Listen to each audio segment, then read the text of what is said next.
मध्ये आपले स्वागत आहे। दक्षिण सोलापूर तालुक्यातील बोरामणी येथे छत्रपती प्रतिष्ठानच्या वतीने जालन्यातील अंतरवाली सराटी येथे मराठा समाजातील आंदोलकांवर अमानुष लाठीचार्ज केल्याच्या निषेधार्थ रास्ता रोको आंदोलन करण्यात आले। या आंदोलनाला बोरामणी येथील माजी पंचायत समिती सदस्य धनेश आचलारे यांनी जाहीर पाठिंबा दिला। या प्रसंगी भारत कवडे, श्याम भोसले, नाना भोसले, अमित मोरे, अतुल कवडे, योगेश भोसले, राहुल कवडे यांच्यासह मराठा बांधव मोठ्या संख्येने उपस्थित होते।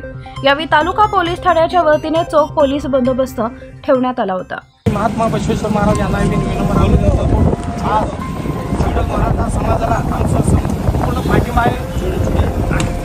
मराठाचा पूर्ण जगात मोर्चा निघाले, गिनीज बुकमध्ये नोंद झालं। एक ही गाडी एक ही काय कोणाला काय झालं नाही। आणि परवा आपले मनोज जयंत पाटील उपोषणा बसतात त्यावेळी हल्ला कसा झाला की प्रशासनाला पोलिसांना कोणतर आदेश दिल्यामुळे झालं, म्हणून मी त्याचा जाहीर निषेध करतो आणि या मराठा समाजाला पाठिंबा देतो आणि आरक्षण मिळावंच ही आमची भूमिका आहे। आणि आरक्षणाला या आमच्या गावच्या वतीनं मी फुल पाठिंबा देतो आणि आम्हाला बोलण्यास संधी दिली त्याबद्दल मी आभार मानतो।